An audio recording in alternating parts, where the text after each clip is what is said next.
আল্লাহ তাআলা কিয়ামতের কঠিন ময়দানে, যেদিন স্বামী স্ত্রীকে চিনবে না, স্ত্রী স্বামীকে দেখে পালিয়ে যাবে, বন্ধু বন্ধুরে চিনবে না, পীর সাহেব মুরিদরে চিনবে না, মুরিদ পীর সাহেবরে চিনবে না, দলের কর্মী তার নেতারে চিনবে না, নেতা তার কর্মীরে চিনবে না, বন্ধু বন্ধুরে দেখে পালাবে। এই কঠিন মুহূর্তে সূর্যটা মাথার কাছে চলে আসবে, জমিনটা তামার জমিন হবে, আজকের জমিনের মতো নয়। মানুষ ঘর্মাক্ত, ক্লান্ত, শ্রান্ত মাথার মগজগুলো কানের ছিদ্র আর নাকের ছিদ্র দিয়ে বেয়ে বেয়ে পড়বে। বিশ্বনবী ফরমান, ময়দানে 7 শ্রেণীর ব্যক্তিকে রব্বুল আলামিন তার আরশের নিচে ছায়া দিবেন। তার মধ্যে প্রথম শ্রেণীর ব্যক্তি হলো ইমামুন আদিল। ইমামুন আদিল, ন্যায়পরায়ণ শাসক, যে ইনসাফের সাথে বিচার করে, যে জাস্টিস সমাজে সার্ভ করে, যে সুশাসন নিশ্চিত করে, ওই ইমামুন আদিল। আদিল শব্দটা বুঝছেন না? ইন্নাল্লাহা ইয়া'মুরু বিল আদল, পাইছেন? আদিল। 7 শ্রেণীর ব্যক্তিকে আল্লাহ তাআলা সুশীতল আরশের নিচে ছায়া দিবেন, যেদিন তার দেয়া ছায়া ছাড়া কোনো ছায়া থাকবে না। এর প্রথম হচ্ছে ইমামুন আদিল, ন্যায়পরায়ণ শাসক। চিল্লায় বলেন সুবহানাল্লাহ।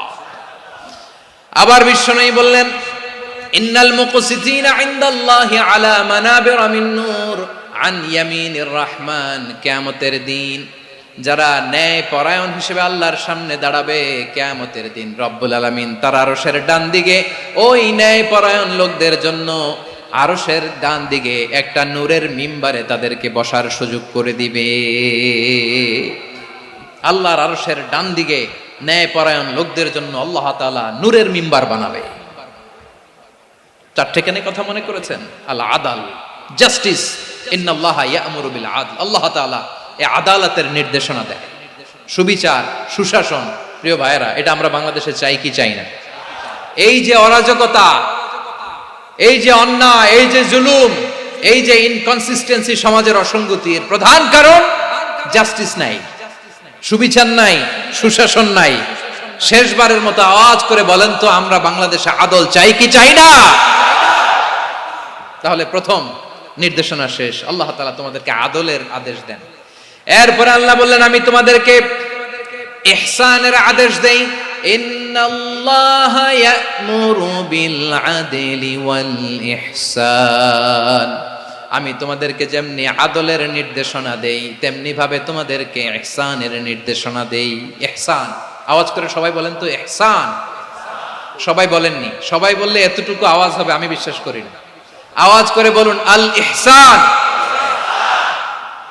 ইহসান মানে কারো প্রতি সফট হার্টেড হওয়া, মহানুভব হওয়া, অনুগ্রহ পরায়ণ হওয়া, অনুগ্রহশীল হওয়া, একে অপরের প্রতি দয়াদ্র হওয়া। একে অপরের প্রতি দয়াদ্র, অনুগ্রহশীল হওয়া ছাড়া মানবিক সমাজ কশিনকালেও গঠন করা সম্ভব না। প্রিয় ভাইয়েরা, সুন্দর আচরণ দিয়ে, ইহসান দিয়ে যা জয় করা যায়, নরম আচরণ দিয়ে যেটা অর্জন করা যায়, কঠোরতা দিয়ে সেটা পারা যায় না। বিষ্ণু ঈসা ইসলাম ইহসান দিয়ে, কোমল আচরণ দিয়ে, তার অনুগ্রহ দিয়ে তিনি অনেক কাফিরের হৃদয়কে জয় করে ফেলেছেন। সাইয়েদনা সুমামা ইবনে উসাল রাদিয়াল্লাহু তাআলা আনহুর কথা মনে পড়ে যায়। তিনি ছিলেন ইয়ামামার বাদশা। মদিনাতে বিশ্বনবীকে হত্যা করার নিয়তে এসেছিলেন। গোপনে গোপনে বিশ্বনবীকে হত্যা করে আবার ইয়ামামাতে তিনি ফিরে যাবেন। কিন্তু কি অবাক করা কাণ্ড, হত্যা করতে পারে নাই, সাহাবাদের হাতে তিনি ধরা পড়ে গেলেন। সাইয়েদনা সুমামা ইবনে উসাল রাদিয়াল্লাহু তাআলা আনহু হত্যার নিয়তে আসলেন, কিন্তু হত্যা করতে পারলেন না। সাহাবারা ওনাকে ধরে ফেললেন, ধরে মসজিদে নববীর পিলারের মধ্যে বেঁধে রাখলেন। সুমামা ইবনে উসাল, সিরাত থেকে শুনে, সিরাত থেকে শোনাচ্ছি, রাদিয়াল্লাহু তাআলা আনহু ইয়ামামার অধিপতি ছিলেন। ইয়ামামা বিশ্বনবীকে হত্যার জন্য আসছেন, ধরা পড়ে গেছেন, এখন মসজিদে নববীতে বেঁধে রাখছে, তার মানে বন্দী। এখন স্ট্যাটাস কি? বন্দী, ক্যাপটিভ। তো বিষ্ণু ঈসা ইসলাম সাহাবাদেরকে বললেন, তার খোঁজ খবর নিও, সুমামা ইবনে উসালের খোঁজ খবর নিও। সাহাবারা বলেন, ইয়া রাসূলুল্লাহ, আপনাকে হত্যা করতে এসেছে, তার তো কঠিন ক্যাপিটাল পানিশমেন্ট হওয়া দরকার, কঠিন শাস্তি হওয়া দরকার। বিশ্বনবী বললেন, না, আমি যেটা জানি তোমরা সেটা জানো না। তোমরা সুমামার সাথে ভালো আচরণ করো, বিশ্বনবী সুমামার কাছে গেলেন। প্রথম দিন যে তিনি কালেমার দাওয়াত দিলেন, ইমানের দাওয়াত দিলেন, ইসলামের দাওয়াত দিলেন, রিসালাতের দাওয়াত দিলেন, আখিরাতের দাওয়াত দিলেন। পরের দিন যে বিশ্বনবী সালাতের দাওয়াত দিলেন, যাকাতের দাওয়াত দিলেন, ইসলাম কি, কিভাবে, কেমন করে পালন করতে হয় চমৎকার আর্টিকুলেট করতে শুরু করলেন। তন্ময় হয়ে সুমামা ইবনে উসাল রাদিয়াল্লাহু তাআলা আনহু বিশ্বনবীর কথাগুলো শুনতে আরম্ভ করলো। একদিন নয়, 2 দিন নয়, টানা 3 দিন বিশ্বনবী সুমামার কাছে ইসলামকে প্রেজেন্ট করেছেন, উপস্থাপন করেছেন। আওয়াজ করে বলেন, কয় দিন? 3 দিন। 3 দিন মসজিদে নববীতে বাধা। আর সাহাবীদেরকে বললেন, তার খোঁজ খবর নিও, তোমরা যে রুটি বানাও এর মধ্যে সবচেয়ে ভালো আটার রুটিটা তারে দিও, সবচেয়ে রিফাইন্ড খেজুর, যেটা পিওর খেজুর, এটা তারে দিও। আর বিশ্বনবী নিজের উট থেকে দুধ দহন করে ওনার বাড়ির এক কর্মচারীকে বলেছেন, দুধ দহন করে সুমামার জন্য নিয়ে যেও। সুবহানাল্লাহ পড়বেন না? সবাই তো অবাক, ইয়ামামা থেকে আসছে নবীকে হত্যা করতে, বিশ্বনবী দেখে তারে জামাই আদর করে, তাকে মজার মজার খাবার দিও, দুধ দিও, আদর আপ্যায়ন করো। একদিন নয়, 2 দিন নয়, টানা 3 দিন বিশ্বনবী এভাবে সুমামার কাছে যেয়ে ইসলামকে প্রেজেন্ট করতে আরম্ভ করলেন, ইসলামকে উপস্থাপন করতে শুরু করলেন। আর তাকে চমৎকার এন্টারটেইনমেন্ট, আপ্যায়ন দিতে আরম্ভ করলেন। টানা 3 দিন যখন ইসলামের দ্য বিউটিজ অফ ইসলাম, ইসলামের সুমহান বাণী, সৌন্দর্য তার কাছে উপস্থাপন শেষ, তাকে আপ্যায়ন শেষ, বিশ্বনবী বললেন সাহাবাদেরকে, যাও এবার সুমামার হাতের পায়ের রশি দুটো খুলে দাও। সাহাবারা বললেন, ইয়া রাসূলুল্লাহ, কি বলেন আপনি? ও তো হত্যাকারী, সুযোগ পায় নাই, আপনারে মারতে পারে নাই, ছেড়ে দিলে আবার ও আপনার উপর তলোয়ার নিয়ে ঝাঁপিয়ে পড়বে। নবী, এই সিদ্ধান্ত আপনি নিতে যাবেন না। বিশ্বনবী বললেন, যেটা বলেছি সেটা করো, সুমামার রশিগুলো ছেড়ে দাও, সুমামার হাতে পায়ের রশিগুলো যে তোমরা খুলে দাও।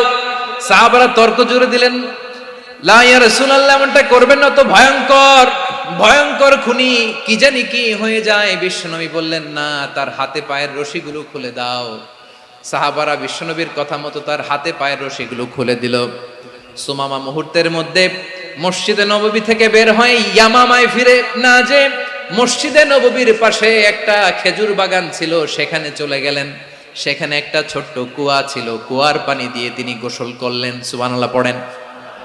কুয়ার পানি দিয়ে গোসল করে মসজিদে নববীর সামনে এসে বিশ্বনবী এবং সাহাবাদের সামনে দাঁড়িয়ে সাব্বাবা উঁচু করে বললেন, আশহাদু আল্লা ইলাহা ইল্লাল্লাহ ওয়া আশহাদু আন্না মুহাম্মাদান আবদুহু ওয়া রাসূলুহু।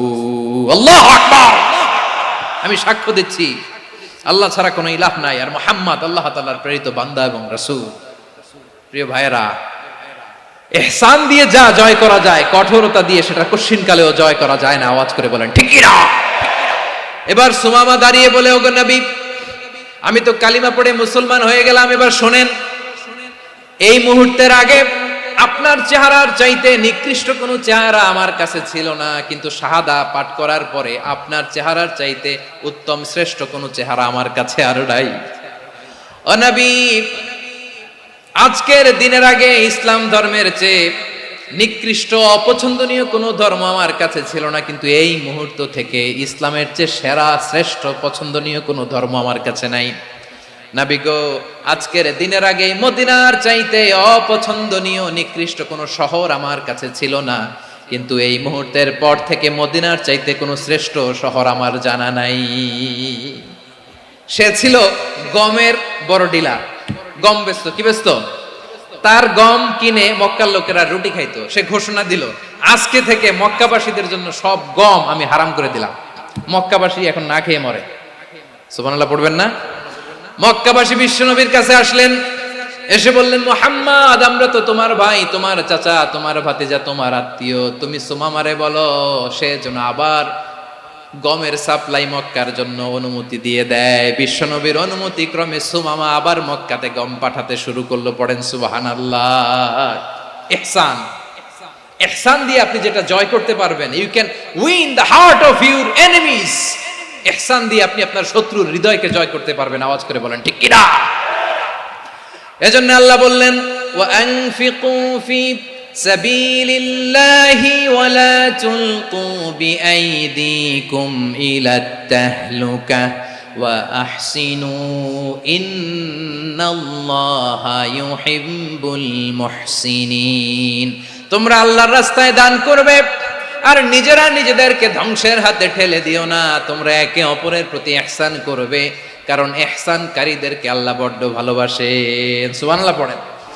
আবার সূরা রহমানে আল্লাহ বললেন, হাল জাযাউল ইহসানি ইল্লাল ইহসান ফাবিআইয়ি আলা, সবাই পড়েন, ফাবিআইয়ি আলাই রাব্বিকুমা তুকাযযিবান। ইহসানের প্রতিদান হিসেবে ইহসানি হয়। বিশ্বনবী সুমামার প্রতি যেমন ইহসান করেছেন, সুমামাও ঠিক তেমন ইহসান ফিরিয়ে দিয়েছে। ঠিক কিনা বলেন? তাহলে এক নম্বরে হচ্ছে আদ, ন্যায় বিচার। দুই নম্বরে সবাই বলে ইহসান, সদাচরণ। ইহসান দুই ধরনের প্রিয় ভাইরা, ইহসান ফিল ইবাদা, ইহসান ফিল মুআমালা। ইহসান ফিল ইবাদা হচ্ছে একাগ্র অনুভবে ইবাদতে ডুব দেওয়া, এর নাম ইবাদতের ইহসান। সুবহানাল্লাহ পড়ো।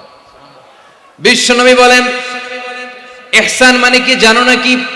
হাদিসে জিবরিলে সাইয়েদনা জিবরিল আলাইহিস সালাম বিশ্বনবীকে বললেন, আখবিরনি আনিল ইহসান। নবী আমাদেরকে বলেন ইহসান মানে কি? বিশ্বনবী বললেন, আনতা আবুদাল্লাহা কাআন্নাকা তারাহু ফাইন লাম তাকুন তারাহু ফাইন্নাহু ইয়ারাক। ইহসান মানে হলো এমন ভাবে তুমি আল্লাহর সামনে নিজেকে উজাড় করে ইবাদত করবে, তুমি ভাববে তুমি আল্লাহকে দেখতে পাচ্ছ। আর এটা যদি ভাবা তোমার জন্য কঠিন হয়ে যায়, অন্তত এতটুকু তুমি ভাববা যে আল্লাহ তোমাকে দেখতে পাচ্ছেন। ঠিক কিনা বলেন? ও আমার বীর চট্টলার ভাইয়েরা, কেউ যেটা দেখে না সেটা দেখে কে? এই বিশ্বাস হৃদয়ের মধ্যে আছে? নামাজে যখন দাঁড়ান এই ফিলিংসটা আনা যাবে? হ্যাঁ, এশার সালাত তো এখনো হয় নাই না? আলোচনা শেষে এশার সালাত এখানে অনুষ্ঠিত হবে, তাই না? আচ্ছা বলুন তো, আমরা এশার সালাত পর্যন্ত বেঁচে থাকবো এই গ্যারান্টি আছে কার কার? হাত তোলেন। কয়েকজন হাত তুলছে পেছনে, না বুঝে তুলে ফেলছে। এশা পর্যন্ত যে আমরা হায়াত পাবো কোনো গ্যারান্টি আছে? সবাই আওয়াজ করে বলেন, গ্যারান্টি আছে? গ্যারান্টি নাই। এই জন্য বিষ্ণু ইসলাম বলেছে, এমন ভাবে নামাজে দাঁড়াও, ইবাদত করো, মনে করো হতে পারে এটাই আমার জীবনের শেষ নামাজ। পারফর্ম দ্য সালাহ as if this is your last and final prayer. এমন ভাবে সালাতে দাঁড়াও, ভাবো হতে পারে এটাই তোমার জীবনের শেষ নামাজ। এমন ভাবে নামাজে দাঁড়াও, ভাবো এটাই শেষ নামাজ। তাহলে নামাজে একাগ্রতা বাড়ায় দিবে কে? ফলে ইবাদতের ইহসান আমাদের অর্জিত হবে। আর মুআমালাতে ইহসান হলো, বিশ্বনবী বলেন, ইন্নাল্লাহা তাবারাকা ওয়া তাআলা কাতাবাল ইহসানা আলা কুল্লি শাই ফাইদা কাতালতুম ফাআহসিনুল কিতলা ওয়া ইযা যাবাহতুম ফাআহসিনুয যাবহা ওয়ালিয়ুহিদ্দা আহাদুকুম শাফরাতাহু ওয়ালিয়ুরিহ যাবিহাতাহু। ইহসান দুই ধরনের। আওয়াজ করে বলতে হবে, কয় ধরনের? সবাই বলুন আওয়াজ করে, কয় ধরনের? একটা হচ্ছে ইহসান ফিল ইবাদা, ইবাদতে ইহসান। ইবাদতে ইহসান কি? একাগ্র অনুভব দিয়ে ইবাদত করা, মন প্রাণ দিয়ে ইবাদত করা। আর মুআমালাতে ইহসান কি? সব কাজে, দৈনন্দিন কাজে, কর্মে, সামাজিক অ্যাক্টিভিটিতে কোমলতা প্রদর্শন করা, অনুগ্রহের সাথে সবকিছু করা। আল্লাহ তাআলা ইন্নাল্লাহা তাবারাকা ওয়া তাআলা কাতাবাল ইহসানা আলা কুল্লি শাই, তিনি সব কিছুর ব্যাপারে ইহসানকে আবশ্যক করেছেন। সবকিছু, মুমিনের সব কাজে ইহসানের পরশ থাকবে। ওয়া ইযা কাতালতুম ফাহসিনুল কিতলা, বিষ্ণুই বলেন তুমি যখন কাউকে হত্যা করো ইহসানের সাথে করো। সুবহানাল্লাহ পড়বেন না? যখন হত্যা করো তখনও ইহসানের সাথে। আচ্ছা হত্যা করবো আবার ইহসান আসবে করতে করে, তো মেরেই ফেলবো আমি। আল্লাহ, ও ভাই একজন খুন করেছে, খুনি, রাষ্ট্রীয় আইনে তার শাস্তি হয়েছে ডেথ পেনাল্টি, মৃত্যুদণ্ড। এখন মৃত্যুদণ্ড দেখে আপনি যেমনে মন চায় তেমনে মারবেন লোকটারে? ওর নাক কেটে ফেলতে পারবেন? ওর কান কাটতে পারবেন? ওর চোখ উপড়ে ফেলতে পারবেন আপনি? যেমন মন চায় তার অঙ্গহানি করা যাবে না। ইহসানের সাথে তাকে হত্যা করো। সুবহানাল্লাহ, this is Islam, this is the true essence of Islam. ওয়া ইযা যাবাহতুম ফাহসিনুয যাবহা, যখন জবাই করবে তখনও ইহসানের সাথে জবাই করো। করব জবাই, ওইখানেও নাকি ইহসান। আচ্ছা কুরবানির দিন আমরা পশুগুলোরে কি করি বলেন সবাই আওয়াজ করে? জবাই। জবাই মানে তো এটার মেরেই ফেলতেছি, একটু পরে তো টুকরো টুকরো করে গোশতগুলো খাবো, এটার তো খাবো। এটা তো মেরেই ফেলবে। বিষ্ণু বলে না, জবের মধ্যেও মুমিনের জবের ভেতরেও ইহসানের পরশ থাকা চাই। যখন জবাই করবে প্রাণীটাকে হাত পা টাইট করে বেঁধে নাও, ছুরিটাকে শার্পেন করে নাও, ধারালো করে নাও, যাতে অল্প সময়ে জবাইটা হয়ে যায়, প্রাণীটা যাতে কম কষ্ট পায়। সুবহানাল্লাহ পড়ে। দিস ইজ কল্ড ইহসান। ইহসান আল্লাহ তাআলা যেমনি আদলের আদেশ করেছেন, ন্যায় বিচার জাস্টিস এনশিওর করতে বলেছেন, সমাজে ইহসানের ব্যবহার, ইহসানের অনুশীলন তিনি করতে বলেছেন। এজন্য মুমিনের প্রতিটি কাজে, আমার চট্টগ্রামের ভাইয়েরা আমার দিকে তাকান, খেয়াল করে শুনুন, মুমিন জীবনের প্রতিটি কাজে ইহসানের পরশ থাকা চাই। আমরা যেন আমাদের পরিবারের প্রতি ইহসান করি, আমরা যেন আমাদের কর্মচারীদের প্রতি ইহসান করি, আমরা যেন আমাদের কলিগদের প্রতি ইহসান করি, আমরা যেন আমাদের ভাইদের প্রতি ইহসান করি। মুমিন জীবনের প্রতি কাজে ইহসানের পরশ থাকার দরকার আছে না নাই? কথা বুঝতে পেরেছেন? তাহলে আল্লাহ তাআলার তিনটা আদেশ ছিল, কয়টা গেল?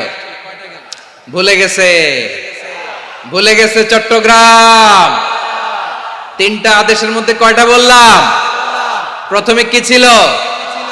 আদল। 2 নম্বরে, 3 নম্বরে রব্বুল আলামিন বললেন ওয়া ইতাইদিল কুরবা, নিকটাত্মীয়দেরকে দান করো, নিকট আত্মীয়দেরকে দাও, যারা তোমাদের ব্লাড কানেকশনের আত্মীয় তাদেরকে তোমরা দাও। এখানে জেনারেলি বললেন দাও, কি দিব সেটা তিনি এখানে বলেন নাই, সেটা তিনি সূরাতুল ইসরার মধ্যে বলেছেন। আল্লাহ বলেন ওয়া আতিযাল কুরবা হাক্কাহ, নিকট আত্মীয়দেরকে তাদের অধিকার, তাদের প্রাপ্য তোমরা বুঝিয়ে দাও। দেখেন, একটা শান্তির সমাজ, একটা সমৃদ্ধ সমাজ, একটা মানবিক সমাজ গঠনের জন্য আল্লাহ তাআলা বেশি না, মাত্র 3টা অর্ডার, 3টা ভার্ডিক্ট তিনি জারি করেছেন। 1 নাম্বার সুশাসন, ন্যায় বিচার। 2 নাম্বার ইহসান। 3 নাম্বার নিকটাত্মীয়, যারা কাছের, তোমার ভেরি ক্লোজ রিলেশনশিপে আছে, তাদেরকে দাও। দাও, দিলে বাড়িয়ে দেয় কে? অনেকে দিতে চায় না, কৃপণতা করে। দিলে বাড়ায় দেয় কে? ও মিয়া, মদিনার মধ্যে সবচাইতে গরিব সাহাবী ছিল বেলাল রাদিয়াল্লাহু তাআলা আনহু। ওনার এন্টায়ার অ্যাসেট, সম্পদের পরিমাণ কতদূর জানেন? একটা লুঙ্গি। বেলাল রাদিয়াল্লাহু তাআলা আনহু, ওনার টোটাল ওয়েলথের এস্টিমেশন হচ্ছে মাত্র একটা লুঙ্গি। একটা লুঙ্গি, টোটাল ওয়েলথ এস্টিমেশন, টোটাল সম্পদের পরিমাণ বেলাল রাদিয়াল্লাহু তাআলা আনহুর কি ছিল? কথা বুঝে নাই বোধহয়। কি ছিল? ওই বেলাল রাদিয়াল্লাহু তাআলা আনহুকে বিষ্ণু ইসলাম বলেছেন আনফিক ইয়া বেলাল, ও বেলাল তুমিও দাও। ওয়ালা তাখশা মিন যিল আরশি ইখলালা, আরশের অধিপতির তো কোনো ঘাটতি নাই, তুমি দিলে ওই আল্লাহ তোমারে বাড়ায় দিবে। এজন্য আমার প্রিয় ভাইয়েরা, দিলে কমে না, দিলে বাড়ে। অনেকে ধরে রাখে, নতুন কিছু নিতে পারে না, হাত দিয়ে যেটা ধরে রেখেছেন এটা দিয়ে দেন, বড় একটা ধরার সুযোগ পাবেন। জোরে বলেন ঠিক কিনা? ধরেন 5 কেজি ওজনের একটা ধরে রাখছেন, এখন 10, এটা না ছাড়লে 10 কেজি ধরতে পারবেন আপনি? আচ্ছা, 10 কেজির জিনিস একটা আছে হাতে, ওইটা যদি ছেড়ে দেন তাহলেই না 15 কেজি ধরতে পারবেন। কথা বলেন ঠিক কিনা?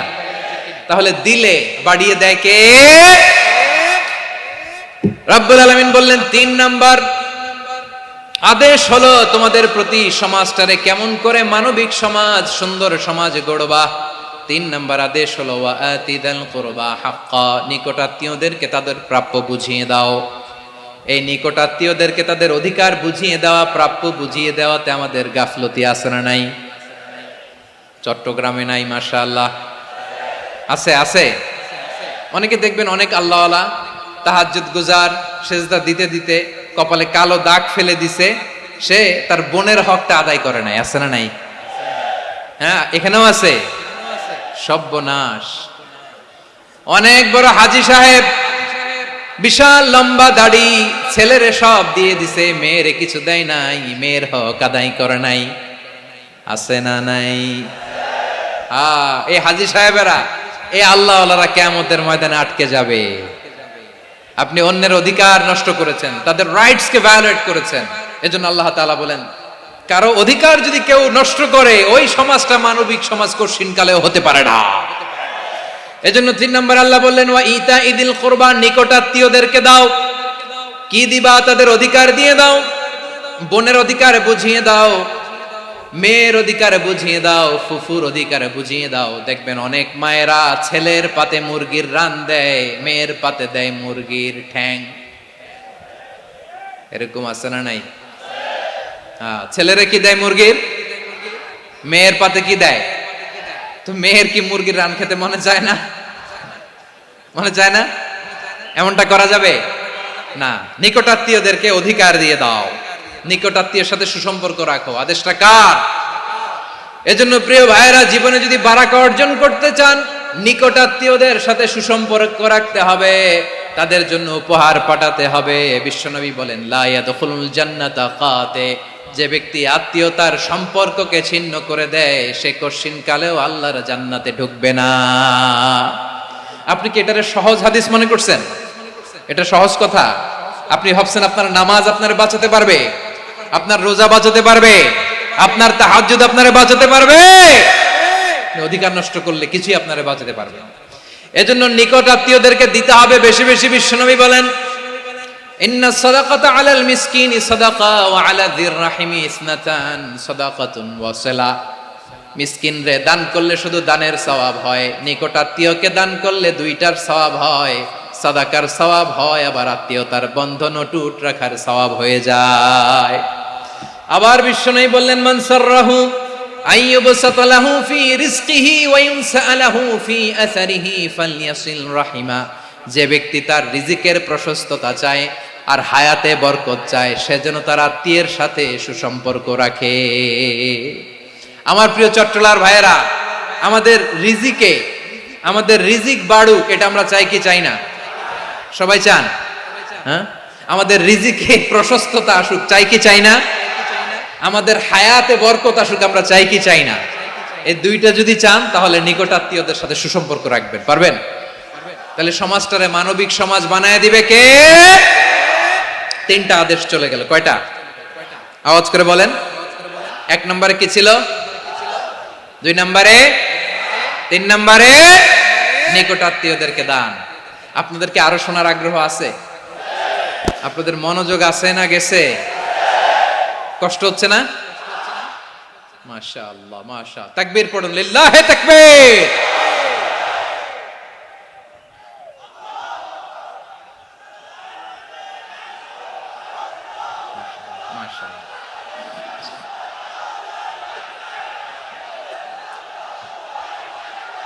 আমার প্রিয় ভাইয়েরা, আল্লাহ তাআলা তিনটা জিনিসের যেমনি আদেশ করেছেন, অনুরূপভাবে তিনটা বিষয় তিনি বারণ করেছেন, নিষেধ করেছেন। ওগুলোর কাছেও যাওয়া যাবে। শুনবেন। রাব্বুল আলামিন বলেন, ওয়ায়ানহা আনিল ফাহশাই ওয়াল মুনকারি ওয়াল বাগি। আমি যেমনি তিনটি বিষয়ে আদেশ করলাম, অনুরূপভাবে তিনটি বিষয়ে বারণ করলাম, নিষেধ করলাম। আমার 1 নাম্বার নিষেধাজ্ঞা হলো অশ্লীলতার প্রতি। ফাহশা, ওয়ায়ানহা আনিল ফাহশা। আল্লাহ তাআলা অশ্লীলতাকে নিষেধ করেছেন। কোন জিনিসকে? সবাই বলুন, কোন জিনিসকে? যত ধরনের, যত টাইপের, যত ক্যাটাগরির অশ্লীলতা হতে পারে, সব অশ্লীলতাকে হারাম করেছেন কে? ফাহশা মানে কি? কথায়, কাজে, আচরণে, কমেন্ট, ফেসবুকের কমেন্টসে যত ধরনের নোংরামো আছে, যত ধরনের অশ্লীলতা আছে, এটাকে আরবিতে বলে ফাহশা। এটাকে কি বলে? রাব্বুল আলামিন বলেন, কুল ইন্নামা হারামা রাব্বিয়াল ফাওয়াহিশা মা যাহারা মিনহা ওয়া মা বাতান। ও নবী, আপনি বলে দেন, আমার রব প্রকাশ্য, অপ্রকাশ্য, স্পষ্ট কিংবা অস্পষ্ট, দৃশ্যমান কিংবা অদৃশ্যমান সব অশ্লীলতাকে হারাম করেছেন। সব ধরনের অশ্লীলতা হারাম, সব ধরনের। আল্লাহ তাআলা আমাদেরকে অশ্লীলতা থেকে বাঁচান, অশ্লীলতা থেকে তিনি আমাদেরকে হেফাজত করুক। পড়েন আমিন। এবার বলেন, আমাদের সমাজে অশ্লীলতা আছে না নাই? চট্টগ্রামে নাই? আমি কই নাই, ওনারা বলে আছে। দেখছেন, আমি সামহাও বাঁচায় দেওয়ার ট্রাই করতেছি, ওনারা বলে আছে। অশ্লীলতা নানা ভাবে, নানা নামে, নানা মোড়কে আমাদের সমাজে আছে না নাই? সংস্কৃতির নামে, ফ্যাশনের নামে, বিনোদনের নামে, উপন্যাসের নামে, কনসার্টের নামে অশ্লীলতা আছে না নাই? আপনি দেখেছেন কনসার্টগুলোর অবস্থা? এই যে আতিফ আসলাম যে আসছে আমাদের দেশে, তারপর কে কে আসছে, আমাদের তরুণ তরুণীরা, আমাদের যুবক যুবতীরা, আমাদের জেনজিরা, কি অবস্থা ওইখানে? হ্যাঁ, কি অবস্থা? কে বাঁচাবে ওদের? কে রক্ষা করবে ওদের ইমানের, ওদের চরিত্রের হেফাজতের গ্যারান্টি কে দিবে? কনসার্টের নামে অশ্লীলতা আছে না নাই? ছেলে মেয়ে একে অপরকে জড়ায় ধরতেছে, একে অপরকে চুমো খাচ্ছে প্রকাশ্যে, দিবালোকে, গণমানুষের সামনে। আল্লাহ তাআলা এই অশ্লীলতা থেকে আমাদেরকে বেঁচে থাকতে বলেছেন, বেঁচে থাকতে বলেছেন। রূপালী জগতের নামে অশ্লীলতা আছে না নাই? এই টার্মটা আপনারা জানেন না? রূপালী জগৎ কি জগৎ? আসলে কি রূপালী জগৎ না অন্ধকার জগৎ? আমার বোনেরা, আপনাদেরকে যে কি বলে তারা বুঝায়, রূপালী জগৎ শুনেই আপনি ভরকে যাবেন না। রূপালী জগতে যে নারী যত বেশি উলঙ্গ, সে নাকি তত বেশি সাহসী। জানেন, বলে এটা একটা সাহসী নারী, খুব সাহসী পদক্ষেপ তার। যত বেশি শরীর থেকে কাপড় নামাতে পারবে, যত বেশি বস্ত্রহীন হয়ে নিজেকে প্রেজেন্ট করতে পারবে, সে নাকি তত বেশি সাহসী। আমার চট্টলার ভাইয়েরা, শয়তানের প্রথম এজেন্ডা ছিল বনি আদমকে বস্ত্রহীন করা। সে আদম এবং হাওয়া আলাইহিস সালামকে নিষিদ্ধ গাছের ফল খাইয়ে তাদেরকে বস্ত্রহীন করেছে। এই জামিনেও সে আমাদেরকে বস্ত্রহীন করতে চাইবে। এই রূপালী জগতের নামে তারা এটা করে। আমার প্রিয় বোনেরা, আপনি জানেন না আপনার দাম কত। ওরা আপনাদেরকে বিজ্ঞাপনের সস্তা পণ্য বানাতে চায়। ওরা আপনাদেরকে ওদের ভোগের লিপসার টুলস বানাতে চায়। ওরা আপনাদেরকে দিয়ে ওদের খায়েশ পূরণ করতে চায়। এটা আপনাদের জন্য মোটেও ডিগনিটি নয়, এটা আপনাদের জন্য সম্মান নয়। আপনার সম্মান শালীনতায়, আপনার সম্মান হেজাবে, আপনার সম্মান ভদ্রতায়, আপনার সম্মান আপনার ডিসেন্ট পোশাকে। পোশাক বলে দেয় এই নারীটা ভদ্র না অভদ্র। পোশাক বলে দেয় এই মেয়েটা কোন ঘরের মেয়ে। আওয়াজ করে বলেন ঠিক কিনা? আপনি জানেন না, আপনারা সস্তা পণ্য বানায়, ভোগের পণ্য, বিলবোর্ডে আপনাকে উলঙ্গ করে উপস্থাপন করে। এই অশ্লীলতার সাথে ইসলামের কোনো সম্পর্ক। এজন্য আল্লাহ বলেন, আমি অশ্লীলতাকে হারাম করেছি। অশ্লীলতাকে হারাম করার প্রথম কারণ হলো এর মাধ্যমে মানবতাকে অপমানিত করা হয়। কারণ মানুষের সম্মান মানুষের পোশাকে। মানুষ যখন পোশাকহীন হয়ে যায়, বস্ত্রহীন হয়ে যায়, তার সম্মান কমে যায়, ঠিক কিনা? অশ্লীলতাকে হারাম করার প্রথম কারণ হচ্ছে মানুষ মানুষকে অপমান করে। একটা নারী, সে তো সম্মানিত, নারী যে কত সম্মানিত নারীরা এটা বুঝেই নাই। বিশ্বনবী বলেন, আর দুনিয়া কুল্লুহা মাতা ওয়া খায়রু মাতা'আদ দুনিয়া আল মারআতুস সালিহা। আমার বোনেরা, 5টা প্যান্ডেলে আপনারা এলইডিতে আমার আলোচনা শুনছেন, আমি জানি। আপনাদের এই গর্ভ যে কত দামি আপনি জানেন না। আপনার পেট থেকেই আসবে আগামী দিনের সালাহুদ্দিন আল আইয়ুবী। আপনার পেট থেকেই আসবে অনাগত দিনের ইমাম মাহদী আল মুনতাযর। আপনার পেট থেকেই আসবে অনাগত দিনের ফয়সাল, ওয়াসিম, মুগ্ধ, আবু সাইদের মতো বীর যোদ্ধা।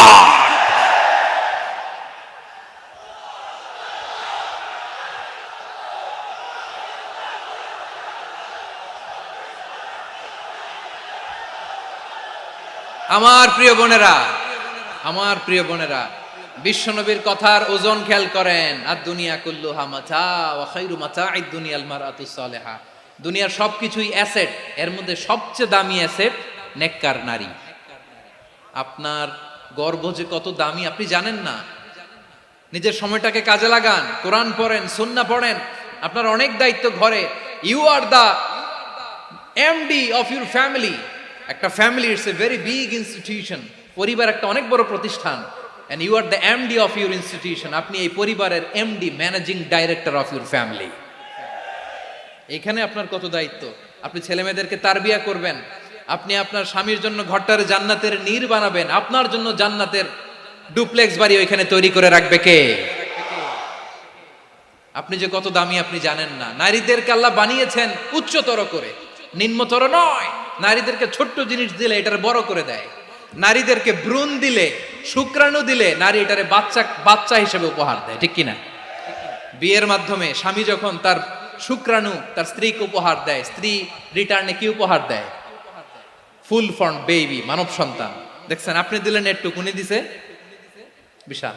আপনি যদি নারীকে বাজার এনে দেন, নারী এটাকে সুস্বাদু খাবারে রূপান্তর করে দেয়। আপনি তাকে একটা মুচকি হাসি দিয়ে দেন, সে তার কলিজা দিয়ে দেয়। কিন্তু যদি আপনি তার মনে কষ্ট দেন, সে আপনার জীবনকে জাহান্নাম বানায়া দেয়। খবর আছে, নারীর মন বুঝতে পারলে নেয়ামত, বুঝতে না পারলে কিয়ামত, ঠিক কিনা বলে? কত দামি আপনি জানেন না, জানেন না আপনি কত দামি, অনেক দামি আপনি। আপনাদেরকে যেন ভোগের সস্তা পণ্য বানাতে না পারে, আপনাদেরকে সচেতন থাকতে হবে, সজাগ থাকতে হবে, কনসার্ন থাকতে হবে। শয়তানের ওই হাতছানির দিকে আর নজর দেওয়া যাবে না। তাহলে কেন আল্লাহ তাআলা এই ফাহশা অশ্লীলতাকে হারাম করলেন? এক নাম্বার, এতে হিউম্যান ডিগনিটি কমে। দুই নাম্বার, এতে মানুষের অধিকার নষ্ট হয়। আপনি বিয়ে করেছেন এরে, পরকিয়া করেন ওর সাথে, এরকম আছে না নাই? স্ত্রীর অধিকার নষ্ট করেছেন। আপনি বিবাহ সম্পর্কে আবদ্ধ হয়েছেন তার সাথে, আপনি পরকিয়া করেন ওই ছেলের সাথে, আপনি আপনার হাজবেন্ডের সাথে বিট্রে করেছেন। এজন্য আল্লাহ অশ্লীলতাকে হারাম করেছে। অশ্লীলতাকে হারাম করার আরেকটা কারণ হচ্ছে আল্লাহ তাআলা এই হিউম্যান জেনারেশনকে এটাকে প্রিজার্ভ করতে চায়। হিফজুন নাসল, এটা মাকাসিদুশ শরিয়ার অনেক গুরুত্বপূর্ণ একটা মাকাসিদ, অনেক গুরুত্বপূর্ণ। আপনার নাসল, আপনার জেনারেশনকে সংরক্ষণ করা। এই যে আসতেছে ফেব্রুয়ারি, কত ফেব্রুয়ারি জানো? এটা কি বিশ্ব ভালোবাসা দিবস? হ্যাঁ, কি দিবস? এই বিশ্ব ভালোবাসা দিবসের সাথে মুসলমানদের কোনো সম্পর্ক নাই। আমার প্রিয় ভাইরা, এই যে আপনি অবৈধ সম্পর্কে জড়ালেন, কেন আল্লাহ অশ্লীলতাকে হারাম করেছে? দেখেন, বলতেছিলাম যে এটা আপনার নাসল, আপনার জেনারেশন, আপনার লিনিয়েজ, আপনার বংশকে প্রিজার্ভ করা। কে কার বাবা, কে কার মা, বাবা মা জানা, প্রজন্মকে প্রিজার্ভ করা, এটা ইসলাম ওয়াজিব করে দিয়েছে। এই যে অবৈধ সম্পর্কের কারণে, বিশ্ব বেহায়া দিবসের কারণে, এগুলোর আউটকাম, আউটপুট হিসেবে মাঝে মাঝে ঢাকা মেডিকেলের ডাস্টবিনে নবজাতকের বাচ্চার কান্নার আওয়াজ শুনতে পাওয়া যায়। চট্টগ্রাম মেডিকেলের ডাস্টবিনে নবজাতকের কান্না শুনতে পাওয়া যায়। বীর চট্টলার মুসলমানেরা বুঝতে পারলে আওয়াজ করে বলেন, এই যে চট্টগ্রাম মেডিকেলে যে নবজাতকটা পাওয়া গেল, ওর বাবাকে আমাকে বলেন, ওর বাবাকে, ওর মাকে, ও কোন ফ্যামিলির সন্তান কেউ জানে? আপনি হিউম্যান ডিগনিটিকে অপমান করেছেন না? আপনি তার ভবিষ্যৎকে অন্ধকার করেছেন না? আপনি তার লিনিয়েজকে প্রশ্নবিদ্ধ করে দিয়েছেন না? এই জন্য আল্লাহ তাআলা অশ্লীলতাকে আমাদের জন্য হারাম করে দিয়েছেন। পড়েন সুবহানাল্লাহ। এই জন্য রাব্বুল আলামিন বলেন, কুল ইন্নামা হারামা রাব্বিয়াল ফাওয়াহিশা মা যাহারা মিনহা ওয়া মা বাতান। প্রকাশ্য অপ্রকাশ্য সব অশ্লীলতাকে হারাম ঘোষণা করে দিয়েছে কে? আবার দুনিয়ার বুকে যারা অশ্লীলতার প্রসার করে তাদের জন্য শাস্তি মজুদ রেখেছে কে? রাব্বুল আলামিন বলেন, ইন্নাল্লাযীনা ইউহিব্বুনা আন তাশিআল ফাহিশাতু ফিল্লাযীনা আমানু লাহুম আযাবুন আলীমুন ফিদ দুনিয়া ওয়াল আখিরাতি ওয়াল্লাহু ইয়ালামু ওয়া আনতুম লা তা'লামুন।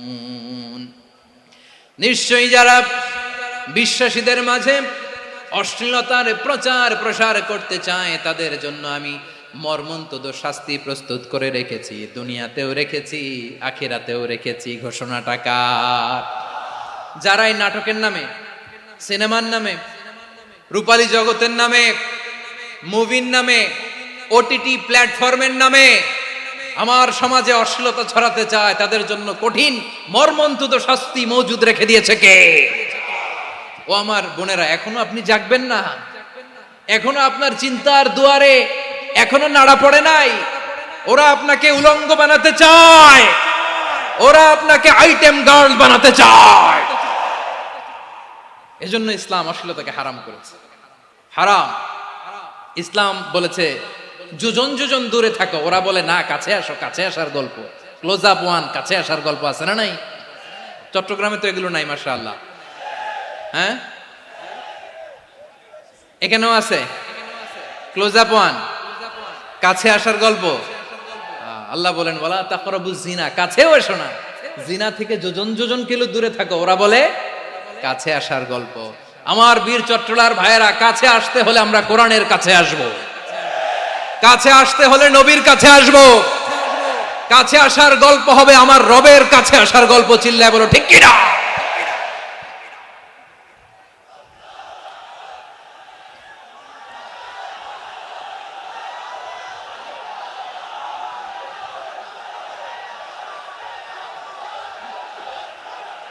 বসুন বসুন আমার ভাইয়েরা। তাহলে অশ্লীলতার সাথে আমাদের কোনো সম্পর্ক? সবাই বলতে পারেননি, আওয়াজ করে বলুন, অশ্লীলতার সাথে আমাদের কোনো সম্পর্ক? আমরা এই সমস্ত ক্লোজ আপ ওয়ান, কাছে আসার গল্পের প্রোগ্রামে যাব? আমরা কোন ধরনের অশ্লীল কন্টেন্ট সোশ্যাল মিডিয়ায়, টিভিতে দেখব? কি যুগ যে আমরা কাটাচ্ছি আপনি কল্পনা করতে পারবেন না। পর্ন ইন্ডাস্ট্রি, নারী পুরুষের বস্ত্রহীন যুগল দৃশ্য, এটাকে দিয়ে ওরা কোটি ডলারের ইন্ডাস্ট্রি বানিয়েছে। পুরো মানব ইতিহাসে এরকম জঘন্য সময় মানব ইতিহাস পার করে নাই। পর্ন এটা ইন্ডাস্ট্রি হয়ে গেছে। আমাদের এই যুবকগুলো, জেনজিগুলো, ওদের চরিত্র বাঁচাবে কি করে? কেমন করে হেফাজত করবে ওদের এই মূল্যবান চরিত্র? আমার প্রিয় ভাইরা, এই অশ্লীলতার দ্য লেটেস্ট ভার্সন হচ্ছে LGBT-Q, শরীফ থেকে শরীফা। শুনছেন আপনারা?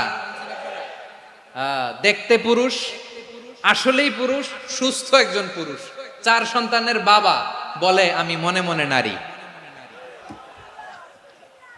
দেখতে নারী, সুস্থ নারী, আসলেই সে দিব্যি একজন নারী, বলে আমি মনে মনে পুরুষ। সবচেয়ে ভয়ঙ্কর অশ্লীলতার সবচাইতে লেটেস্ট ভার্সন হচ্ছে এই ট্রান্সজেন্ডারিজম। সুস্থ পুরুষ তার বায়োলজিক্যাল গ্রোথকে হরমোন দিয়ে স্টপ করে দিয়ে সে সার্জারি করে নারী হতে চায়, সুস্থ নারী পুরুষ হতে চায়। পুরুষ পুরুষের প্রতি সেক্সুয়ালি আকর্ষণ বোধ করে, এটা লূত আলাইহিস সালামের কওমের মধ্যে ছিল। এটাকেও আল্লাহ কোরআনে ফাহিশা বলেছেন। ওয়ালুতান ইয ক্বালা লিকাওমিহি আতাতুনাল ফাহিশাতা মা সাবাকাকুম বিহা মিন আহাদিম মিনাল আলামিন। লূত আলাইহিস সালাম বললেন, তোমরা কি এমন এক অশ্লীল কার্যক্রমে ডুব দিলে নাকি যেটা গোটা বিশ্বের কেউ কখনো করে নাই, তোমরাই প্রথম করেছো। পড়েন নাউযুবিল্লাহ। এই পশ্চিমের এই রোগ আমার দেশে যেন আসতে না পারে, আমাদের সজাগ থাকতে হবে। প্রিয় ভাইরা, চিল্লায় বলেন ঠিক কিনা? পশ্চিমের অবস্থা ভয়ঙ্কর। পাশ্চাত্যে, আমি যুক্তরাষ্ট্রে ছিলাম অনেকদিন, কয়েক মাস, বিভিন্ন স্টেটে ঘুরেছি। গার্ডিয়ানরা উদ্বিগ্ন, ছেলে মেয়েদেরকে, ছোট্ট ছেলে মেয়ে, ওদেরকে জিজ্ঞেস করে, তুমি how do you feel right now inside yourself? তুমি ভিতরে ভিতরে কেমন ফিল করো? তোমার কি ছেলে ছেলে লাগে না মেয়ে মেয়ে লাগে? আচ্ছা বলেন, এই ছোট্ট বাচ্চাটাও কি এগুলো জেন্ডার অ্যাসাইনমেন্ট বলতে এগুলো কিছু বুঝে? এইভাবে মিসগাইড করা হচ্ছে। কৌতূহল বশত ছোট্ট ছেলে যদি বলে আমার তো মেয়ে মেয়ে লাগে, তখন বলে যে না তুমি মেয়ে, ছেলে না। মা বাবা বাধা দিলে ওকে আলাদা গভর্নমেন্ট হাউসে নিয়ে যাবে। ভয়ঙ্করতম অবস্থা। আমরা একটা সময়ে শুনতাম যে হুজুর আমার ছেলেটা খুব ভালো, হাফেজে কোরআন, আল্লাহওয়ালা। হুজুর আমার ছেলে দাড়ি রাখছে, আল্লাহওয়ালা। হুজুর আমার ছেলে 5 ওয়াক্ত সালাত জামাতের সাথে পড়ে, তার মানে আল্লাহওয়ালা। পশ্চিমে যে আমি কি শুনছি জানেন? ওরা বলে হুজুর আমার ছেলেটা ইউনিভার্সিটির একটা মেয়ের সাথে প্রেম করে, ও খুব আল্লাহওয়ালা, হুজুর দোয়া করবেন। এর কারণ ওদের কাছে আল্লাহওয়ালার ক্রাইটেরিয়া হচ্ছে হুজুর আমার ছেলেটা আরেক ছেলের পছন্দ করে নাই, আমার মেয়েটা আরেক মেয়েকে ভালোবাসে নাই, এজন্য আমার ছেলেটা আল্লাহওয়ালা, হুজুর ওর জন্য একটু দোয়া করে দিয়েন। কি চ্যালেঞ্জ ওরা ফেস করতেছে। ওনার ছেলে যে আরেক ছেলেরে বিয়ে করবে না, এটাতেই উনি খুশি যে আলহামদুলিল্লাহ আমার ছেলেটা একটা মেয়েরে ভালোবাসে, আমার মেয়েটা একটা ছেলেরে ভালোবাসে, মানে এটা খুব আল্লাহওয়ালা। নাউজুবিল্লাহ পড়তে পারলেন না? এজন্য অশ্লীলতার সাথে আমাদের কোন সম্পর্ক। রব্বুল আলামিন বলেন ওয়ায়ানহা আনিল ফাহশাই ওয়াল মুনকারি ওয়াল বাগি তিনটা জিনিসকে আমি নিষিদ্ধ করলাম। এক নাম্বার হলো ফাহশা, অশ্লীলতা। দুই নাম্বারে হলো মুনকার, সমস্ত মন্দ কাজ। আপনাদের মনোযোগ আছে না? শেষ করে দিব? আর 2-1 মিনিট শুনবেন? আচ্ছা বলি তাহলে, আর 2-1 মিনিট। তাহলে নিষেধাজ্ঞা জারি করেছেন তিনটা জিনিসের উপর। এক নাম্বার কি? ফাহশা, অশ্লীলতা। দুই নাম্বার মুনকার। মুনকার মানে হচ্ছে যত মন্দ কাজ, খারাপ কাজ, বাজে কাজ, এটার বলে মুনকার। এটার কি বলে?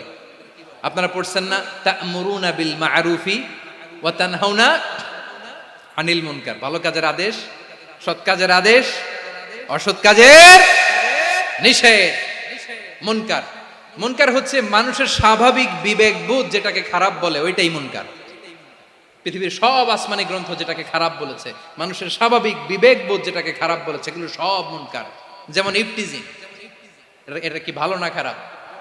মজুদদারি, খাদ্যে ভেজাল দেওয়া, ওজনে কম দেওয়া, মাছে ফরমালিন মিশানো, চাঁদাবাজি, টেন্ডারবাজি, দখলবাজি, এগুলো আমাদের স্বাভাবিক বিবেকেই বলে এগুলো খারাপ, এগুলো হচ্ছে মুনকার। আল্লাহ তাআলা এই মুনকার থেকে আমাদেরকে বেঁচে থাকতে বলেন, আর শয়তান এই মুনকারের প্রতি আমাদেরকে উদ্বুদ্ধ করে। আল্লাহ তাআলা বললেন, ইয়া আইয়ুহাল্লাযীনা আমানু লা তাত্তাবিউ খুতুওয়াতিশ শাইতান ফাইন ওয়া মান ইয়াত্তাবি' খুতুওয়াতিশ শাইতানি ফাইন্নাহু ইয়া'মুরু বিল ফাহশাই ওয়াল মুনকার। আল্লাহ বললেন, আমার গোলামেরা শোনো শোনো, ও আমার বিশ্বাসী বান্দারা খবরদার, তোমরা কশিনকালেও শয়তানের পদাঙ্ক অনুসরণ করবে না, কারণ শয়তান তোমাদেরকে অশ্লীলতা এবং মন্দ কাজের দিকে উদ্বুদ্ধ করে। আমাদের কাজ হচ্ছে শয়তান আমাদেরকে যেদিকে নিতে চায় আমরা তার উল্টা দিকে যাব, ঠিক কিনা বলে? শয়তান এই মন্দ কাজকে আমাদের কাছে বিউটিফাই করে, চাকচিক্যময় করে আমাদের সামনে উপস্থাপন করে। এজন্য আল্লাহ বলেন মুনকারকে থামাতে হবে, মুনকার প্রতিরোধ করতে হবে। মুনকার প্রতিরোধের দায়িত্ব শুধু আমাদের নাকি? শুধু আপনার খতিব সাহেবের, ইমাম সাহেবের, নাকি মুসলিম উম্মার সবার? আওয়াজ করে বলুন, মুনকার, অসৎ কাজ প্রতিরোধের দায়িত্ব কার? রাব্বুল আলামিন বলেন, কুনতুম খায়রা উম্মাতিন উখরিজাত লিন-নাসি তা'মুরুনা বিল মা'রুফি ওয়া তানহাউনা আনিল মুনকার। তোমাদেরকে শ্রেষ্ঠ জাতি করে জমিনের মধ্যে আবির্ভূত করা হয়েছে, যাতে করে তোমরা জমিনের ভেতরে সৎ কাজের আদেশ করতে পারো আর অসৎ কাজের নিষেধ করতে পারো। উম্মাহ কুনতুম খায়রা, তাহলে গোটা উম্মার দায়িত্ব, এটা বুঝতে পারছেন তো? আচ্ছা, আরো নিচে আসেন। এরপরে আল্লাহ বললেন, শুধু উম্মাহ না, এই জমিনের রাজত্ব আমি যাদের হাতে দেই, এই জমিনের মালিক আমি যাদেরকে বানিয়ে দেই, যাদেরকে আমি সরকারের দায়িত্ব দেই, তাদেরকেও মুনকার প্রতিরোধের দায়িত্ব দিয়েছে কে? আল্লাহ বলেন, যারা ক্ষমতার মসনদে বসেছে তাদেরকে 4 দফা কর্মসূচি আমি আল্লাহ দিলাম। আওয়াজ করে বলেন, কয় দফা? আল্লাহ বলেন, আল্লাযীনা ইম্মাক্কান্নাহুম ফিল আরদি আকামুস সালাতা ওয়া আতাউয যাকাতা ওয়া আমারু বিল মা'রুফি ওয়া নাহাউ আনিল মুনকার ওয়ালিল্লাহি আকিবাতুল উমুর। যারা এই জমিনের উত্তরাধিকার হয়েছে তারা 4 দফা কর্মসূচি নিয়ে সামনে আগাবা। সালাত কায়েম করবা, যাকাত আদায় করবা, সৎ কাজের আদেশ দিবা, অসৎ কাজ থেকে মুনকার প্রতিরোধ করবা। আদেশটা কার? আমার প্রিয় চট্টলার ভাইরা, পুরো উম্মার দায়িত্ব মুনকার প্রতিরোধ করা, সরকার প্রধানের দায়িত্ব মুনকার প্রতিরোধ করা। এরপর আল্লাহ বলেন, প্রতিটা ফ্যামিলির যিনি প্রধান সিইও বাবা, প্রত্যেক বাবারও দায়িত্ব এই মুনকার প্রতিরোধ করা। আওয়াজ করে বলেন ঠিক কিনা? যেমনটি সাইয়েদনা লুকমান আলাইহিস সালাম ওনার কলিজার টুকরা সন্তানকে আদেশ করেছেন, ইয়া বুনাইয়া আকিমিস সালাতা ওয়া'মুর বিল মা'রুফি ওয়ানহা আনিল মুনকার। পড়েন সুবহানাল্লাহ। বাবা ছেলেকে সবক দিচ্ছে। কে সবক দিচ্ছে? কাকে? লুকমান আলাইহিস সালাম ছেলেকে বলতেছে, ওরে আমার কলিজার টুকরা সন্তান, ওরে আমার বাছা, নামাজ কায়েম করবা, সৎ কাজের আদেশ দিবা, আর মুনকার প্রতিরোধ করবা, অসৎ কাজ, সমাজ থেকে খারাপ কাজকে ঝেঁটে বিদায় করে দিবা। তাহলে দেখেন আমি স্টেপ বাই স্টেপ নামলাম। পুরা উম্মার দায়িত্ব, জমিনের উত্তরাধিকারী আল্লাহ যাদেরকে বানিয়েছেন সরকার, তাদের দায়িত্ব, প্রতিটি ফ্যামিলির প্রধানের দায়িত্ব। এরপরে বিশ্বনবী বলেন সচেতন প্রতিটি মুসলিমের দায়িত্ব সমাজ থেকে মুনকারকে উৎখাত করা। বিশ্বনবী বলেছেন মান রাআ মিনকুম মুনকারান ফালিয়ুগাইয়িরহু বিয়াদিহি ফাইন লাম ইয়াস্তাতি ফাবিলিসানিহি ওয়া ইন লাম ইয়াস্তাতি ফাবিকলবিহি ওয়া যালিকা আযআফুল ঈমান। সমাজে যে মুনকার দেখবে, খারাপ কাজ দেখবে, সে যেন হাত দিয়ে সেটাকে থামায়। কি দিয়ে? আপনাদের তো হাত নাই না? হাত আছে, হাত আছে। ওরা যেই হাত দিয়ে অন্যায় করে ওইটা প্রতিরোধের জন্য আমাদেরও হাত আছে না নাই? থামাতে হবে, থামাতে হবে।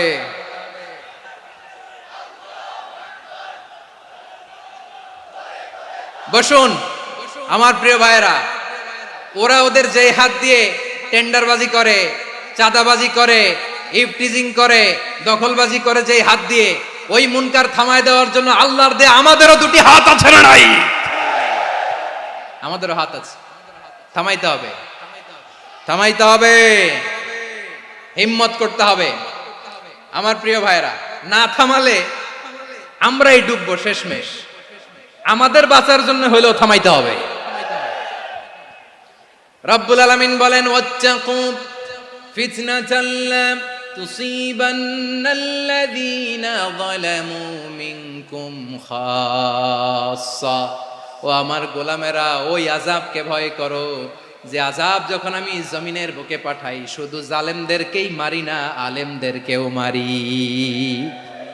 আযাব যখন আসে তখন শুধু জালিমই মরে না, আলেমও মরে। জানেন মুসা আলাইহিস সালামের পায়ে একবার একটা লাল পোকা কামড় দিয়েছে, লাল পিঁপড়া। লাল পিঁপড়া কামড় দিলে খুব আরাম লাগে না? কি লাগে? হ্যাঁ, জ্বলে না? লাল একটা পিঁপড়া কামড় দিছে, তো উনি রেগে মেগে পাশি দেখে লাল পিঁপড়ার বাসা, পা দিয়ে ডলে মুছে সবগুলো পিঁপড়া মেরে ফেলছে।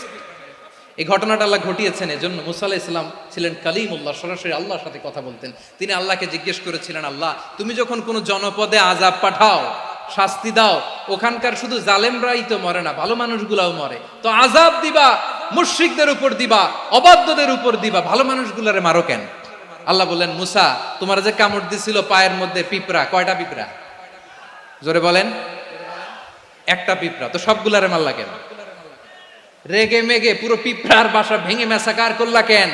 এই মুসা, আমি যখন অ্যাকশনে যাই, আমি যখন শাস্তি দেই, তখন এত বাস বিচার করা হয় না, বাস বিচার করা যায় না। যখন অ্যাকশনে যাওয়া হয় ওইটা ডাইরেক্ট অ্যাকশন হয়ে যায়। চিল্লায় বলো ঠিক কি না?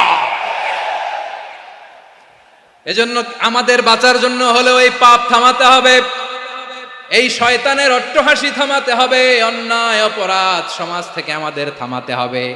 কারণ আযাব আসলে ওরাও মরবে, আমরাও মরব। একটা জাহাজ 2 তলা, আপনি আছেন 2য় তলায়, শুনতেছেন? শুনতেছেন? জাহাজ কয় তলা? আপনি কোন তলায়? 2য় তলায়। নিচের তলার কিছু লোক জাহাজের তলা ছিদ্র করতে আরম্ভ করছে। কি ছিদ্র করতেছে? আচ্ছা, জাহাজের তলা ছিদ্র করলে তলা দিয়ে কি ঢুকে? এখন আপনি যদি বলেন আমার কি, আমি তো 2 তলায়, আমার কি, আমি তো সেফ, আমি তো সেফ জোন, আমি তো ভালো আছি, আমি তো ভালো আছি, ওরা ছিদ্র করে ওরা মরবে। আসলে কি শুধু ওরা মরবে, নাকি তলা ফুটো হলে ভিতরে পানি ঢুকলে আপনারও শরীর সমাধি হবে? তলা দিয়ে যখন পানি ঢুকবে, জাহাজ ঢুকলে আপনিও মরবেন। এজন্য নিজে মরার আগে ওই পাগলগুলোর নিচতলায় যে থামাতে হবে। চিল্লায় বলেন ঠিক কি না? এজন্য আল্লাহ বললেন মুনকার প্রতিরোধের দায়িত্ব সমাজের টপ টু বটম সবার। পুরো উম্মার দায়িত্ব, সরকার প্রধানের দায়িত্ব, প্রতিটি ফ্যামিলির প্রধান বাবার দায়িত্ব। বিশ্বনবী বললেন প্রতিটি সচেতন মুসলিমের দায়িত্ব। এজন্য মুনকার প্রতিরোধ করার দরকার আছে না নাই? সমাজে এই যে ইফটিজিং হয়, আপনার বোনের বয়সী একটা মেয়েকে কিছু বখাটে টিটকারি করে, এই বলে সেই বলে, নোংরা কথা বলে, রাস্তায় দেখেও আপনি পাশ দিয়ে না দেখার মতো চলে যান কেন? আপনি দাঁড়ান না কেন? আপনি দাঁড়ালেই তো থেমে যাবে, কারণ সত্যের যে শক্তি তার সামনে মিথ্যা মুখ থুবড়ে পড়ে। আপনার সামনেও কিছুই না, নাথিং। আপনি দাঁড়ান, ওকে প্রশ্ন করেন যে আমার বোনকে তুমি ডিস্টার্ব করো কেন? আপনাকে দেখে আরো 5 জন দাঁড়াবে, 5 জনকে দেখে আরো 10 জন দাঁড়াবে। আমাদের নীরবতা আর আমাদের নিশ্চুপ থাকাই জালিমদেরকে আরো শক্তিশালী জালিম বানিয়েছে। এজন্য মুনকার প্রতিরোধের দায়িত্ব আমাদের সবার। টেন্ডারবাজি, চাঁদাবাজি, দুর্নীতি, অপরাধ, দখলদারিত্ব, মজুদদারি, এগুলো সব কিছু একসাথে প্রতিরোধ করতে হবে, ঠিক কিনা বলেন? একটা মানবিক সমাজ যদি চাই, প্রতিরোধ করতে হবে। প্রিয় ভাইয়েরা, আল্লাহর শপথ নিয়ে বলি, এই নাসিহাত গুলো সবার জন্য, সব দলের জন্য, সব মতের মানুষের জন্য। আমরা কোনো দলের প্রতি মানুষকে ডাকি না, আমরা ডাকি ইসলামের দিকে। সব দলের, সব মতের, সব মানুষদেরকে আমরা আহ্বান জানাই, আসুন আমরা একটা সুন্দর সমাজ বিনির্মাণ করি। এই যে নতুন বাংলাদেশের এক সুযোগ এসেছে, আর জীবনে হয়তো আসবে না, সামনের 100 বছর এই সময় আসবে না। আসুন দেশটাকে আমরা সাজাই, আসুন আমরা দুর্নীতি বন্ধ করি, আসুন আমরা চাঁদাবাজি বন্ধ করি, আসুন আমরা দখলদারিত্ব বন্ধ করি, আসুন আমরা এক দল আরেক দলকে নিশ্চিহ্ন করার যে রাজনীতি, এটা বন্ধ করি। সব দলের প্রতি আমার আহ্বান।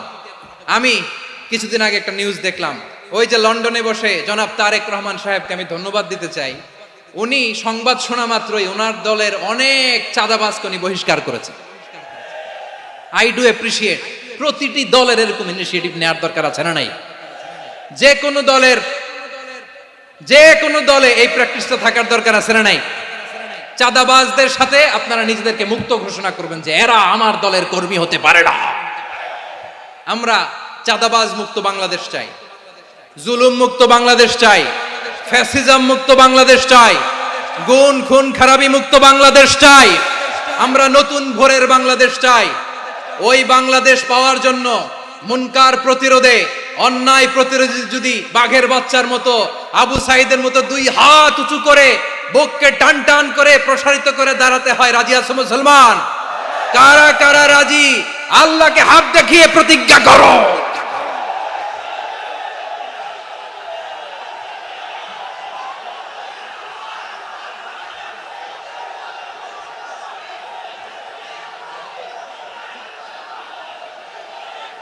আমার প্রিয় ভাইয়েরা, বসুন বসুন আমার ভাইয়েরা। রাব্বুল আলামিন বলেন, ওয়ায়ানহা আনিল ফাহশাই ওয়াল মুনকারি ওয়াল বাগি ইয়াইদুকুম লাআল্লাকুম তাযাক্কারুন। বসুন। আল্লাহ বললেন, আমি অশ্লীলতাকে নিষেধ করি, আমি সব ধরনের মন্দ কাজকে নিষিদ্ধ করি, সব শেষে আমি সীমা লঙ্ঘনকে তোমাদের জন্য নিষিদ্ধ করি। আলোচনা মনে আছে তো, না ভুলে গেছেন? নিষিদ্ধ করেছেন কয়টা জিনিস? 1 নম্বরে অশ্লীলতা, 2 নম্বরে মুনকার তথা সব মন্দ কাজ, 3 নম্বরে আল বাগি, সীমা লঙ্ঘন, ক্রসিং দ্য লিমিট। সীমা লঙ্ঘন করা ভালো না। We all should know our limits. চিল্লায় বলেন ঠিক কিনা? একই আয়াতে আল্লাহ বললেন, কুল ইন্নামা হাররামা রাব্বিয়াল ফাওয়াহিশা মা যাহারা মিনহা ওয়া মা বাতানা ওয়াল ইসমা ওয়াল বাগিয়া বিগাইরিল হক। অন্যায় ভাবে যে অবাধ্য হয়, যে সীমা লঙ্ঘন করে, তাদেরকেও আমি এটা হারাম করে দিলাম। সীমা লঙ্ঘন করা হারাম, সীমা লঙ্ঘন করা হারাম। আল্লাহ বারবার আমাদেরকে ওয়ার্নিং দেয়। যখন আমরা থামি না তখন আল্লাহ ধরে, আর যখন ধরে তখন ছাড়ে না। ধরে না, ধরলে আল্লাহ। ফেরাউনকে কিন্তু হুট করে ধরে নাই, আপনারা জানেন 9 বার ওয়ার্নিং দিয়েছে। ফেরাউনকে আল্লাহ তাআলা ওয়ার্নিং দিয়েছিল কয়বার? বীর চট্টলার বীর সেনানীরা আওয়াজ করে বলেন, ফেরাউনকে ধরার আগে ওয়ার্নিং দেওয়া হয়েছিল কয়টা? রাব্বুল আলামিন বলেন, ওয়ালাকাদ আতাইনা মূসা 9 আয়াতিন বাইয়িনাত। 9টা মুআজিজা দেখিয়েছি। 1 2 3 বারবার এইভাবে রিমাইন্ডার, ওইভাবে রিমাইন্ডার, এইভাবে নসিহাত, ওইভাবে দাওয়া। ফাকুলা লাহু কাওলান লাইয়িনা, নরম করে বলো, সফট করে বলো, যত ওয়ে হতে পারে দাওয়া মেথডোলজি। মূসা আলাইহিস সালামের সব অ্যাপ্লাই শেষ। 10ম বারে যে আল্লাহ ধরছে, 10ম বারে যে ধরেছে। এজন্য আল্লাহ বলেন, আমি সীমা লঙ্ঘনকে পছন্দ করি না। কোরআনের অন্য আয়াতে বাগীকে বলা হয়েছে আল ইতিদা। সীমা লঙ্ঘন যারা করে তাদেরকে আল্লাহ বলেছেন মুতাদিন।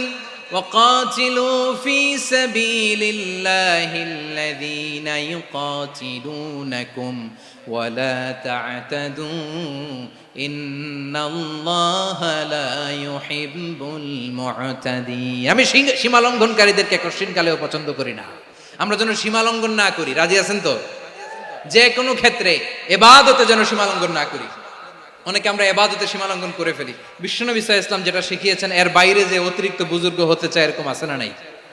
করা যাবে না, কোনো ক্ষেত্রেই সীমা লঙ্ঘন করা যাবে, এমনকি যুদ্ধ ক্ষেত্রেও না। বিশ্বনবী সাল্লাল্লাহু আলাইহি ওয়াসাল্লাম বলেন খবরদার যুদ্ধ ক্ষেত্রেও সীমা লঙ্ঘন করো না।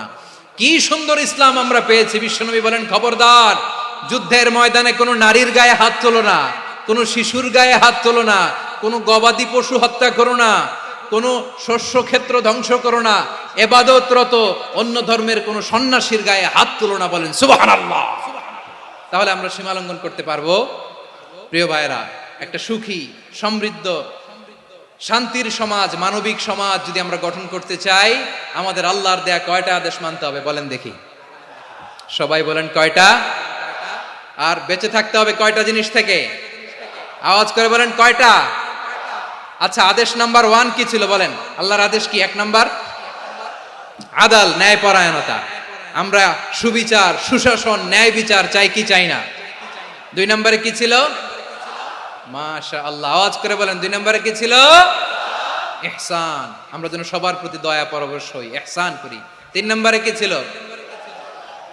নিকটাত্মীয়দের দান করা, তাদের অধিকার প্রাপ্য বুঝিয়ে দেওয়া। পাশাপাশি 3টা জিনিস থেকে আল্লাহ বারণ করেছেন, নিষেধ করেছেন। তার প্রথমটা ফাহশা, অশ্লীলতা। অশ্লীলতার সাথে আমাদের কোনো সম্পর্ক। আজকের এই ঐতিহাসিক চট্টগ্রামের প্যারেড ময়দান থেকে আমরা যত ধরনের মা যাহারা মিনহা মা বাতান, প্রকাশ্য অপ্রকাশ্য, দৃশ্যমান অদৃশ্যমান, সব অশ্লীলতা থেকে নিজেদেরকে মুক্ত ঘোষণা করলাম। অশ্লীলতাকে আমরা না বলে দিলাম। আওয়াজ করে সবাই বলুন নো। অশ্লীলতার সাথে আমাদের কোনো সম্পর্ক। 2 নম্বর নিষেধাজ্ঞা কি ছিল? আল মুনকার, সমাজের যত মন্দ কাজ এগুলোকে আমরা প্রতিরোধ করব। রাজি আছেন তো সবাই? 3 নম্বরে আল বাগি, সীমালঙ্ঘন। কোন মুসলিম সীমালঙ্ঘন করে না, এমনকি যুদ্ধ ক্ষেত্রেও না। আওয়াজ করে বলেন ঠিক কি না? রব্বুল আলামিন শেষে বললেন ইয়াইদুকুম লাআল্লাকুম তাযাক্কারুন, আল্লাহ তোমাদেরকে উপদেশ দেন যাতে তোমরা শিক্ষা গ্রহণ করো। আমরা উপদেশ দিব, আমরা জোর করে কাউরে কিছু মানাতে চাই না। লা ইকরাহা ফিদ্দিন ওয়া যাক্কির ফাইন্না যিকরা তানফাউল মুমিনিন। উপদেশ দিলে এটা মুমিনদের কাজে দেয়। লাস্তা আলাইহিম বিমুসাইতির ইন্নামা আনতা মুযাক্কির। নবী হে, আপনি রিমাইন্ডার দাতা, আপনি উপদেশ দিবেন। আমরাও বিশ্বনবীর এই হাদিসগুলো থেকে, কোরআনের আয়াত থেকে রিমাইন্ডার, এই কথামালা বাণী বাহক হিসেবে এই বাণীগুলো আপনাদের সাথে কাছে পৌঁছে দিলাম। আমরা আল্লাহ তাআলার কাছে প্রার্থনা করি, আল্লাহ আমরা যেন আদল দিয়ে আমাদের সমাজকে গঠন করতে পারি। আল্লাহ আমরা যেন ইহসান করতে পারি, আমরা যেন নিকটাত্মীয়দের দান করতে পারি। আল্লাহ যত ধরনের অশ্লীলতা, অনাচার, মন্দ কাজ, সীমালঙ্ঘন, অবাধ্যতা থেকে যেন আমরা বেঁচে থাকতে পারি। আল্লাহ তাআলা আমাদের সবাইকে কথাগুলো বোঝার ও আমল করার তৌফিক দান করুক। হাযা মা ইনদি ওয়াল ইলমু ইনদাল্লাহ আলাইহি তাওয়াক্কালতু ওয়া ইলাইহি উনীব। প্রিয় ভাইরা, আমি আপনাদের সবার জন্য দোয়া করি, আপনারাও আমার জন্য দোয়া রাখবেন। আমাদের পাশেই আছেন আমাদের সকলের শ্রদ্ধাভাজন আমাদের মুরব্বী আওলাদে রাসূল আনোয়ার হোসেন তাহের জাবির আল মাদানী হাফিজাহুল্লাহ ওয়া রাআ। সবাই বসুন। উঠবেন না? কেউ উঠবেন না? উঠলেন কেন? উঠলেন কেন? প্যারেড ময়দানের প্রোগ্রাম তো এরকম হইতে পারবে না। বসুন, এটা আল্লামা সাঈদীর স্মৃতি বিজড়িত মাহফিল। বসুন, বসুন। এই মাহফিলের আদব আছে। বসুন, বসুন। সুশৃঙ্খল ভাবে আমরা আখিরি মোনাজাতে অংশগ্রহণ করব।